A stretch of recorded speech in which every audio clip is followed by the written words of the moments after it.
Good evening साहब, आप सभी का स्वागत है आज की इस ऑनलाइन क्लास में। आज हम डिस्कशन करेंगे रीनल सिस्टम के अंदर एमसीक्यू। आज के जो हमारे एमसीक्यू होंगे उसके अंदर कहीं ना कहीं हम जिक्र करेंगे रीनल स्टोन के बारे में। किसके बारे में सर? रीनल स्टोन के बारे में।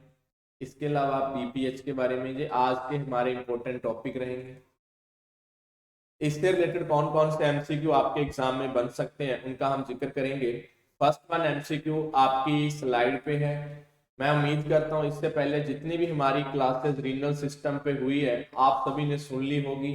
नहीं सुनी तो आप कहीं ना कहीं आप उन क्लासेस को जाके आपको यूट्यूब पे वीडियोस पे मिलेंगे।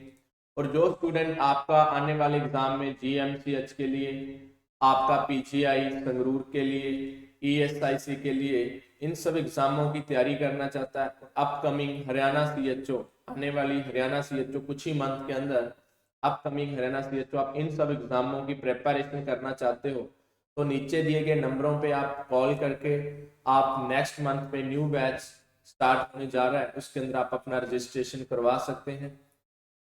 नेक्स्ट वन सर, आज के सेशन की शुरुआत करते हैं हम एक प्यारे से क्वेश्चन से। रीनल स्टोन का जो क्वेश्चन है उससे हम स्टार्ट करेंगे। क्वेश्चन नंबर फर्स्ट है कि when providing discharge teaching for a client with the uric acid calculi.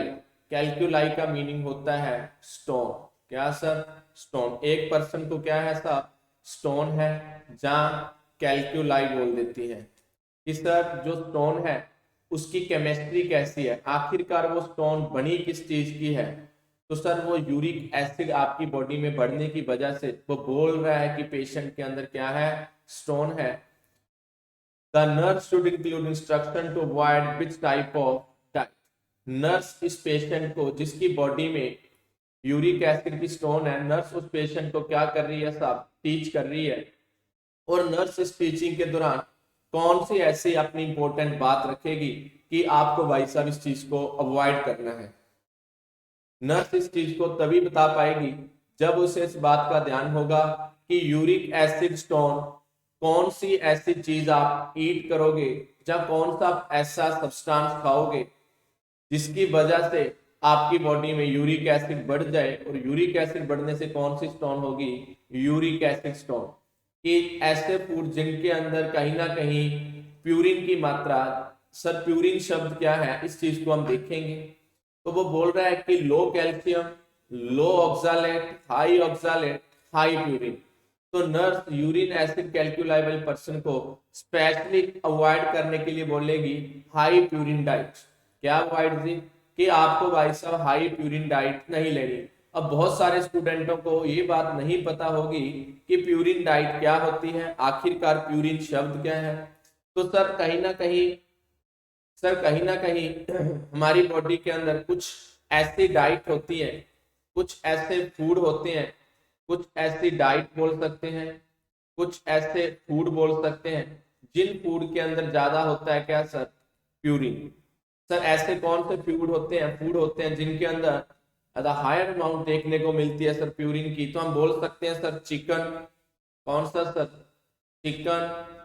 इसके अलावा सर मटन, बहुत बढ़िया, चिकन, मटन, बीफ, और क्या सर? प्रोटीन। यदि आप ये सारी चीजें खा रहे हो तो इन चीजों के अंदर क्या है सर? कहीं ना कहीं यूरिक एसिड है। क्या है जी? यूरिक एसिड है। इन सब डाइट के अंदर प्यूरिन मौजूद है। और प्यूरिन का मेटाबॉलिज्म होने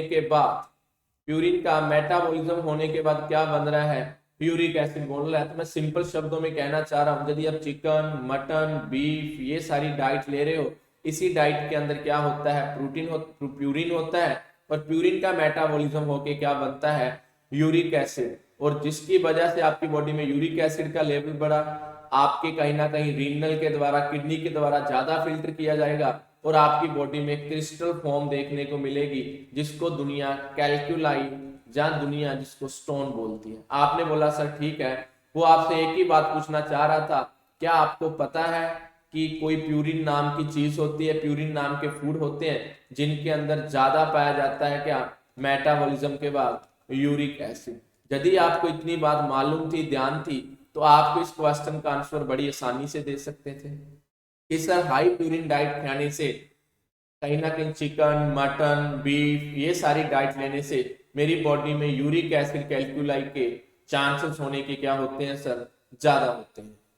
बात समझ गए सर? आपने बोला सर ठीक है। इसी के साथ ही यदि आपको एक टाइप और बड़ा फेमस है, नोट डाउन कर लीजिएगा कॉपी पेन पे, एक स्टोन है जिसका नाम होता है कैल्शियम ऑक्सालेट। क्या सर? Calcium oxalate.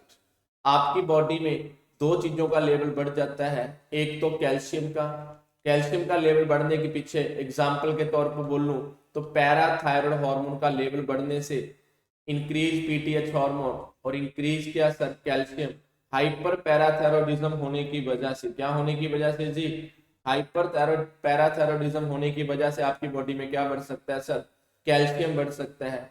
ऑक्सालेट, कौन सी ऐसी चीजें होती हैं जिनके अंदर ऑक्सालेट पाया जाता है? तो सर हम बोलेंगे जितनी भी ग्रीन लीफ वेजिटेबल होती है। क्या जी?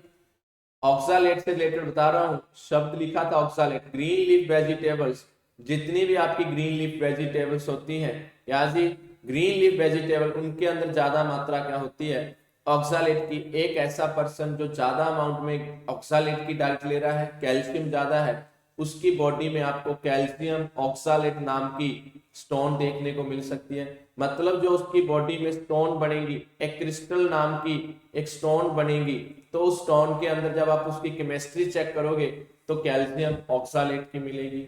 ये आपकी बॉडी में सबसे ज्यादा पाई जाती है। इन चीजों को नोट डाउन कर लेना कि ऑक्सालेट कौन से फूड में पाया जाता है, ग्रीन लीफ वेजिटेबल में। बात समझ गए जी? किसमें जी? ग्रीन लीफ वेजिटेबल में कहीं ना कहीं क्या पाया जाता है सर, ऑक्सालेट पाया जाता है। मैंने ये आपको शब्द बोला, इस क्वेश्चन से ये आपको समझना था। बहुत बढ़िया। Next one sir, cystolithotomy means removal of stone. Cystolithotomy means removal of stone. Cystolithotomy means removal of stone। किसकी? ब्लैडर की, गॉल ब्लैडर की, जुरेटर की, किडनी की। कि सिस्टोलिथोटोमी से आप क्या समझते हो? इस शब्द का मीनिंग क्या है? लिथो का मतलब कहीं ना कहीं सर स्टोन, टोमी का मतलब रिमूव करना। सिस्टो शब्द कौन से ऑर्गन के लिए यूज किया जाता है?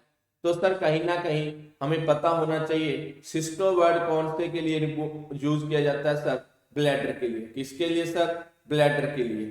तो सर जब कभी भी किसी के ब्लैडर के अंदर, ये आपकी कहीं ना कहीं सर किडनी है, आपने बोला ठीक है, किडनी के बाद आपका जुरेटर है, जुरेटर के बाद आपका ब्लैडर है, ब्लैडर के बाद आपका जुरेथ्रा है। यदि आप ब्लैडर से स्टोन को रिमूव करते हो तो इसको बोला जाता है कहीं ना कहीं सर, क्या बोला जाता है, सिस्टोलिथियासिस। क्या सर? सिस्टोलिथियासिस। यदि आप इस जगह से रीनल पेल्विस बोला जाता है, रीनल पेल्विस से स्टोन रिमूव करते हो तो इसको पाइलोनेफ्राइटिस बोला जाता है। क्या सर? क्या? पाइलोलिथोटोमी, पाइलोलिथोटोमी। इन्फेक्शन नहीं हुई, स्टोन को बाहर निकालना, सॉरी। तो रीनल पेल्विस, पाइलोलिथोटोमी, इन्फेक्शन हो रही है तो पाइलोनेफ्राइटिस। बात समझ गए सर? यदि आप जुरेटर से निकाल रहे हो तो यूरोलिथोटोमी। क्या सर? यूरोलिथोटोमी।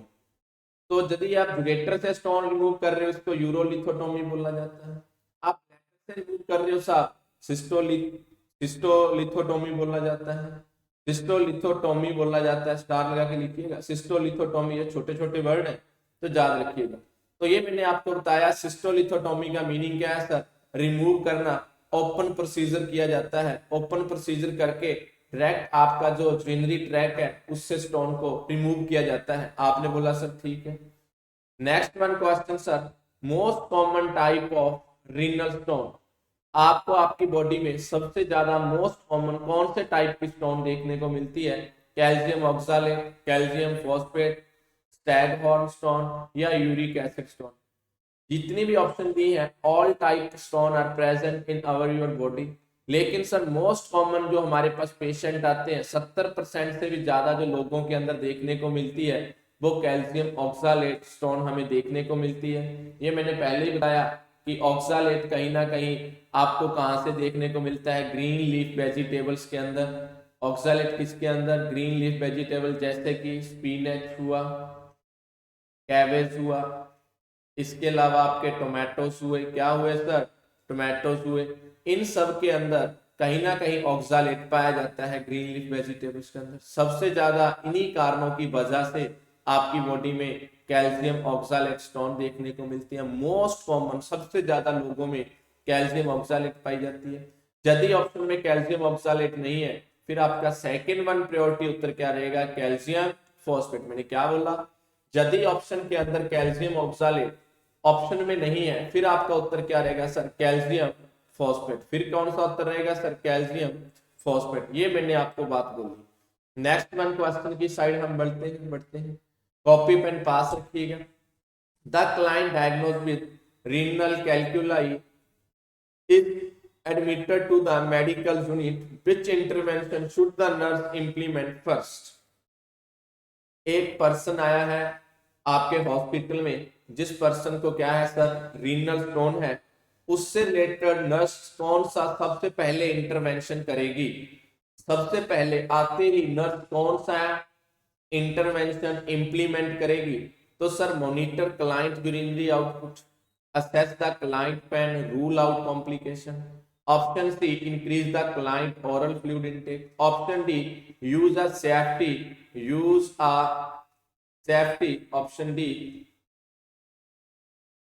Option D देख सकते हो, use a safety gate belt when walking the patient. वो बोल रहा है कि जब आपके पास हॉस्पिटल के अंदर पेशेंट आया सा, किसका, रीनल कैल्कुलाई का, किसका सर, रीनल कैल्कुलाई का पेशेंट आया, तो नर्स का फर्स्ट इंटरवेंशन क्या बनना है, मॉनिटर क्लाइंट यूरिन आउटपुट। आते ही यूरिन आउटपुट, इसमें आपको कोई किडनी फेलियर के साइन सिम्टम नहीं आ रहे, रीनल स्टोन वो ऑप्शन के अंदर बोल रहा है, तो आते यूरिन आउटपुट क्या चेक करोगे? नहीं सर, ऐसा कुछ नहीं बनता। Assess the client pen.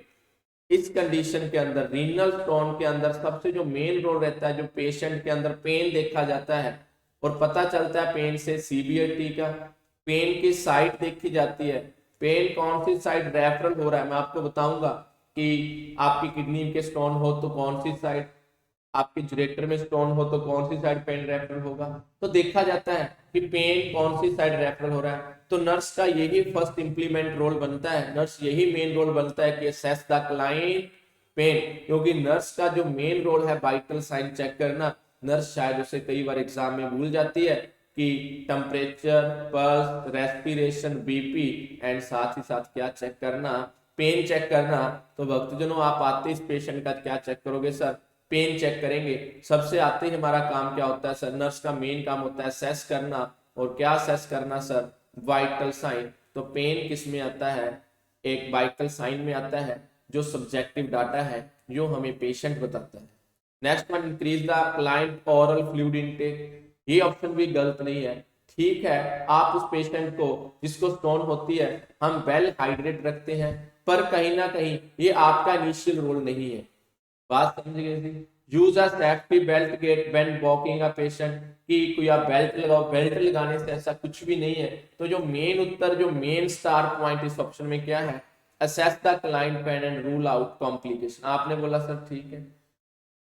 Next one sir, patient with the renal stone. एक पेशेंट है सर किस चीज का, रीनल स्टोन का। पेशेंट किस चीज का सर, एक पेशेंट है किस चीज का सर, रीनल स्टोन का। Explain that the pain he is experience is intense. एक रीनल स्टोन का पेशेंट है जिसको बहुत ही ज्यादा सीवियर पेन हो रहा है, शार्प इन फ्लैंक रीजन के अंदर पेन हो रहा है। बता चुका हूं फ्लैंक रीजन क्या होता है, कि सर जो आपकी लास्ट रिब से लेके जो आपका पेल्विक का एरिया होता है, उसके बीच वाले एरिया को फ्लैंक रीजन बोलते हैं। यही रीजन के अंदर आपकी किडनी मौजूद होती है। इस जगह के अंदर आपके पेन हो रहा है और radiate to the thigh. Patient बोल रहा है कि बहुत ही ज्यादा मेरे इस रीजन में बैक साइड पेन हो रहा है, और पेन कहीं ना कहीं रेडिएट कर रहा है, मूव कर रहा है, और कौन सी साइड जा रहा है जी, थाई की साइड जा रहा है। Based on the patient sign and symptom, based on the patient sign and symptoms, where may the renal stone located, कि आपको ये बताना है उसको कि इस पेशेंट के अंदर रीनल स्टोन कहाँ पे है। किसके आधार पे पूछना चाह रहा है? साइन एंड सिम्टम पे। वो आपसे पूछना चाह रहा है कि आपने इस बात के बारे में पढ़ा है कि जब एक पेशेंट के अंदर फ्लैंक पेन से होने के बाद रेडिएट करता है किसके अंदर जी? थाई के अंदर। कहां पे जा रहा है? थाई के अंदर। ये कौन सी स्टोन को इंडिकेट करता है? क्या जी? ये कौन सी स्टोन को इंडिकेट करता है कि आपकी बॉडी में फ्लैंक रीजन से पेन कौन सी साइड में जा रहा है? थाई में। कौन सी स्टोन को इंडिकेट करता है? ऑप्शन ए मैं लिख देता हूं, क्या जुरेटर के अंदर है? ऑप्शन बी मैं लिख देता हूं, क्या आपकी बॉडी में किडनी के अंदर स्टोन है? और कहीं ना कहीं ऑप्शन सी मैं लिख देता हूं, कहीं ना कहीं ब्लैडर के अंदर है। तो सर इस चीज का हमें देखना है, तो चलो हम देखते हैं सर पेन कौन सा कब रेफरेंट होता है। तो सर जो आपकी थाई है, क्या है जी? आपकी थाई के अंदर पेन कब रेडिएट होता है? जब आपको कहीं ना कहीं यूरेटर के अंदर क्या हो? स्टोन हो। जब आपकी बॉडी में यूरेटर के अंदर स्टोन है, जिसको दुनिया यूरोलिथियासिस बोलती है। क्या बोलती है जी? यूरोलिथियासिस। तो कॉपी पे नोट डाउन कर लेना। जब किसी की बॉडी में यूरेटर के अंदर स्टोन होती है तो पेन आपका ओरिजिनेट होता है, स्टार्ट होता है। कहां से सर? लंबो सैक्रल रीजन से, जहां आप बोल सकते हो फ्लैंक रीजन से। कौन से रीजन से जी? फ्लैंक रीजन से। जहां से स्टार्ट होकर रेडिएट होता है कौन सी साइड जी? थाई की साइड। चाहे तो मेल के यूरेटर के अंदर है स्टोन, चाहे फीमेल के यूरेटर के अंदर स्टोन है, दोनों के अंदर जो पेन ओरिजिनेट होके कौन सी साइड जाएगा? थाई साइड जाएगा। जब स्टोन कहां पे है? यूरेटर के अंदर है। यदि किडनी के अंदर आपकी स्टोन है, नोट डाउन करिएगा, यदि किडनी के अंदर स्टोन है तो स्टार लगा के लिखना, मेल में अलग जगह रेफरल होगा और फीमेल में अलग जगह रेफरल होगा। स्टार्टिंग किडनी के पेन की भी कहां से होती है सर? लंबर रीजन से। फ्लैंक रीजन से बोल सकते हो। कहां से सर? आप बोल सकते हो स्टार्टिंग कहां से हुई? फ्लैंक रीजन से। कहां से जी? सर फ्लैंक रीजन से स्टार्टिंग होके मेल के अंदर कहां पे जा रहा है? टेस्टिस के अंदर। और फीमेल के अंदर कहां पे जा रहा है? यूरिनरी ब्लैडर के अंदर। तो मैंने क्या बोला? यदि पर्सन के अंदर, किसी मेल के अंदर आपके लंबर रीजन से पेन स्टार्ट होके और टेस्टिस के अंदर जा रहा है तो ये इस चीज को दर्शा रहा है कि पेशेंट की किडनी में स्टोन है। यदि किसी फीमेल के अंदर लंबर रीजन से पेन स्टार्ट होके यूरिनरी ब्लैडर की साइड जा रहा है तो इस चीज को दर्शा रहा है कि कहीं ना कहीं स्टोन किसके अंदर है? आपकी यूरिनरी ब्लैडर की साइड जा रहा है। तो स्टोन किसके अंदर है? फीमेल की किडनी के अंदर है। तो भक्तजनों ये सारी बातें आपको पता होनी चाहिए। एक साथ हम आपको पॉइंट नोट करवा रहे हैं। आपने बोला सर ठीक है, और सारी बातें सुनने के लिए आप फॉलो करिएगा चैनल को। हमारी ऑफलाइन क्लासेस रहती हैं, आप उसमें विजिट करिएगा। आपको काफी टीम देखने को मिलेगी। इस टीम के अंदर आपको नर्सिंग के साथ साथ जो आपके जो आपकी जीके हुई, आपकी कहीं ना कहीं मैथ, रीजनिंग, ये पूरी फैकल्टी यहाँ पे रहती है। आपको एक पूरी की पूरी टीम मिलती है जो आपके ऊपर वर्क करेगी। 7 से 8 टीचर आपके ऊपर वर्क करते हैं, आपको शार्पनेस देते हैं कहीं ना कहीं कि आप गवर्नमेंट जॉब के अंदर जा सको। Next one sir, nurse a care patient kidney stone. Next question, nurse a care patient kidney stone, which of the following nursing intervention will you include in the patient plan of care? वो बोल रहा है कि nurse care कर रही है kidney stone के patient की। which of the following nursing intervention will you include the patient plan of care? आप उसके प्लान के अंदर कौन सा इंटरवेंशन नर्स के लिए इंपॉर्टेंट है? क्या नर्स रिस्ट्रिक्शन करेगी कैल्शियम इनटेक का? ऐसा नर्स के पास कोई अधिकार नहीं है कि नर्स रिस्ट्रिक्शन लगा सके। इसके अलावा यूरिन एनालिसिस, ठीक है सर, नर्स यूरिन एनालिसिस करेगी। Maintain fluid restriction, sir fluid restriction नहीं करते स्टोन के पेशेंट को। हालांकि कहीं ना कहीं पेशेंट को इंक्रीज फ्लूइड दिया जाता है, ज्यादा फ्लूइड दिया जाता है। 3000 ml पर डे तक फ्लूइड देते हैं। वेल हाइड्रेट रखा जाता है पेशेंट को, रिस्ट्रिक्शन नहीं किया जाता। Strain urine with every void, ये इंपॉर्टेंट रोल है कि जिस पेशेंट को स्टोन होती है, यूरिन एनालिसिस तो बहुत सारी डिजीज में करते हैं, इसके अंदर यूरिन एनालिसिस से भी इंपॉर्टेंट ऑप्शन आपको दे रखी है स्ट्रेन यूरिन। आप चेक करो यूरिन जो पेशेंट कर रहा है उसके अंदर कहीं ना कहीं कोई स्टोन तो नहीं आ रही। स्ट्रेन यूरिन बार बार चेक करना है, जब जब पेशेंट एवरी बॉय जब जब पेशेंट कर रहा है आपको चेक करना है कहीं ना कहीं उसके अंदर स्टोन तो नहीं आ रही। उसके अंदर क्या नहीं आ रही जी, स्टोन तो नहीं आ रही, ये आपको देखना है। बात समझ गए जी। इसके अलावा ये आपके काम है, ये आपको पता होना चाहिए। तो ये हमारी बॉडी में क्या बताया जी, जब आपके रीनल से रिलेटेड आपको बताया क्या होती है, स्टोन होती है। आपने बोला सर ठीक है। Next one question, which of following hormone can cause BPH? कौन सा ऐसा हार्मोन है जो बीपीएच कॉज कर सकता है? आपने बोला सर सबसे पहली मैं ऑप्शन लिख रहा हूं, जिस ऑप्शन का नाम है DHT hormone, dihydrotestosterone hormone. आपने बोला सर ठीक है डीएचटी हार्मोन। ऑप्शन बी मैं बोल रहा हूं एल्डोस्टेरोन हार्मोन। कौन सा जी, एल्डोस्टेरोन हार्मोन। ऑप्शन सी मैं बोल रहा हूं कहीं ना कहीं थायराइड हार्मोन। कौन सा जी, थायराइड हार्मोन। ऑप्शन डी मैं बोल रहा हूं कहीं ना कहीं आपका एलएच हार्मोन। कौन सा हार्मोन है जो आपकी बॉडी में बीपीएच कर सकता है? सर बीपीएच का मतलब बिनाइन प्रोस्टेट हाइपरट्रॉफी। सर क्या होती है ये चीज? मैंने बोला आपकी बॉडी के अंदर प्रोस्टेट ग्लैंड होती है। इस क्वेश्चन का उत्तर जिसको पता है बहुत बढ़िया है, नहीं पता सुनिएगा पता चल जाएगा। ये आपकी बॉडी में किडनी होती है, किडनी के बाद सर जुरेटर, जुरेटर के बाद क्या ब्लैडर, और ब्लैडर के बाद क्या जुरेथ्रा। जुरेथ्रा के लेटरल साइड, जहां पे जुरेथ्रा स्टार्ट होती है उसके लेटरल साइड आपकी क्या देखने को मिलती है, प्रोस्टेट ग्लैंड देखने को मिलती है। सर इस क्वेश्चन का उत्तर देखने के लिए थोड़ी सी बात समझिएगा, आपको पता चल जाएगा। यहाँ पे प्रोस्टेट ग्लैंड मौजूद होती है। प्रोस्टेट ग्लैंड के अंदर क्या होती है सर, सेल होती है। इस सेल की ग्रोथ कौन सा हार्मोन कराता है, आपका टेस्टोस्टेरोन। कौन सा जी, कौन कराता है, टेस्टोस्टेरोन। टेस्टोस्टेरोन हार्मोन यहाँ पे 21 साल तक काम करता है, 21 ईयर तक, और सेल की क्या कराता है, ग्रोथ कराता है। उसके बाद ये हार्मोन कहीं ना कहीं जैसे ही आपकी रिप्रोडक्टिव एज स्टार्ट हो जाती है, कौन सी एज जी, रिप्रोडक्टिव एज, ये हार्मोन आपकी स्पर्म फॉर्मेशन करता है। क्या थी, स्पर्म फॉर्मेशन। और जैसे ही स्पर्म फॉर्मेशन बनना खत्म हुआ, मैं बोलूं आफ्टर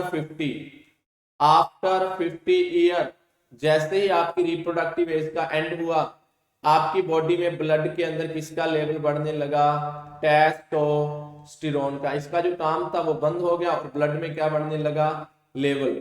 जैसे ये लेवल बढ़ा तो आपकी बॉडी में मौजूद टेस्टिस के अंदर से केमिकल आते हैं। कहां से आने लग जाते हैं, आपकी बॉडी के अंदर टेस्टिस के अंदर मौजूद पार्ट बसा डिफरेंस एंड एपिडिडमिस से केमिकल आता है, एक स्पेशल टाइप के एंजाइम आने लग जाते हैं। कौन सा एंजाइम, 5 अल्फा रिडक्टेज एंजाइम। ये एंजाइम आपकी बॉडी में आने लग जाता है। इसका मतलब पर्सन के ब्लड के अंदर किसका लेवल ज्यादा था, टेस्टोस्टेरोन का। टेस्टोस्टेरोन के साथ इस एंजाइम की रिएक्शन होती है और डाईहाइड्रोटेस्टोस्टेरोन हार्मोन बन जाता है बच्चों। कौन सा जी, डाईहाइड्रोटेस्टोस्टेरोन हार्मोन।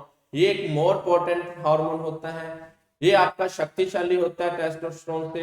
ये जो आपकी बॉडी में 21 साल तक टेस्टोस्टेरोन काम करता था प्रोस्टेट ग्लैंड में सेल में ग्रोथ कराने का, वो ये काम करने स्टार्ट कर देता है। ये हार्मोन आपकी बॉडी में जो प्रोस्टेट ग्लैंड होती है, कौन सी सर, जो आपकी बॉडी में प्रोस्टेट ग्लैंड है उसकी सेल की क्या करवाने लग जाता है सर, ग्रोथ कराने लग जाता है। क्या कराने लग जाता है जी, प्रोस्टेट सेल की ग्रोथ करवाने लग जाता है। और पेशेंट के अंदर हमें क्या देखने को मिलता है, बिनाइन प्रोस्टेट हाइपरट्रॉफी। वो जो ग्रोथ होती है वो बिनाइन होती है, मैलिग्नेंट नहीं होती। तो सर ये कारण होता है, ये हार्मोन होता है। तो ऑप्शन के अंदर देखिएगा कहां पे लिखा है, डीएचटी हार्मोन। बात समझ गए जी। ऑप्शन के अंदर आप देखिएगा कहां पे लिखा है, डीएचटी हार्मोन। तो ऑप्शन ए में क्या था सर, कि डीएचटी हार्मोन ये आपकी बॉडी में बीपीएच करवा सकता है। नेक्स्ट वन, बीपीएच के अंदर क्लिनिकल मैनिफेस्टेशन नोट डाउन कर लेना, इंपॉर्टेंट होते हैं। पूछ लेता है क्लिनिकल पिक्चर, प्रॉब्लम क्या आएगी सर, ये पेशेंट का जुरेथ्रा है, ये आपकी प्रोस्टेट ग्लैंड थी, और प्रोस्टेट ग्लैंड का साइज बढ़ने से यूरेथ्रा क्या हो जाएगा, नैरो। क्या हो जाएगा जी, यूरेथ्रा क्या हो जाएगा, नैरो। बीपीएच की कंडीशन में बिनाइन प्रोस्टेट हाइपरट्रॉफी में यूरेथ्रा क्या हो जाता है, नैरो हो जाता है। क्या हो जाता है जी, यूरेथ्रा नैरो हो जाता है, जिसकी वजह से पेशेंट को यूरिन करने में प्रॉब्लम आती है। और लाखों बार क्वेश्चन पूछा गया क्लिनिकल फीचर से कि अर्ली साइन बताएं। क्या बताएं जी, अर्ली साइन। तो याद रखना, डिमिनिश्ड साइज, यूरिन पास में गिरेगा, diminished size and force of urinary stream and force of urinary stream कि सर डिक्रीज होगी, डिमिनिश्ड होगा size and force of urinary stream का। यदि आपसे पूछे लेट साइन, क्या पूछे जी, लेट साइन, तो आपको बोलना है कि यहाँ पे कुछ स्फिंक्टर मौजूद होते हैं जिसकी वजह से वो प्रॉपर से काम नहीं करते, लंबे समय से जो प्रॉब्लम होने की वजह से पेशेंट को पोस्ट वॉइडल ड्रिबलिंग देखने को मिलती है। पोस्ट वॉइडल ड्रिबलिंग हमें उस पेशेंट के अंदर देखने को मिलेगी कि यूरिन पास आउट करने के बाद भी पेशेंट के अंदर हल्की हल्की बूंदाबांदी देखने को मिलेगी। ये आज के कुछ इंपॉर्टेंट एमसीक्यू थे। आज की क्लास के लिए इतना ही। आप सभी का आज की क्लास लेने के लिए धन्यवाद। जो स्टूडेंट आने वाला नेक्स्ट मंथ जनवरी में बैच ज्वाइन करना चाहते हैं, आप नीचे दिए गए नंबरों पे कॉल करके अपना कहीं ना कहीं रजिस्ट्रेशन करवा सकते हो, ताकि आने वाले गवर्नमेंट एग्जाम में आपको गवर्नमेंट में सिलेक्शन हो सके। आप सभी का आज की क्लास लेने के लिए तहे दिल से धन्यवाद।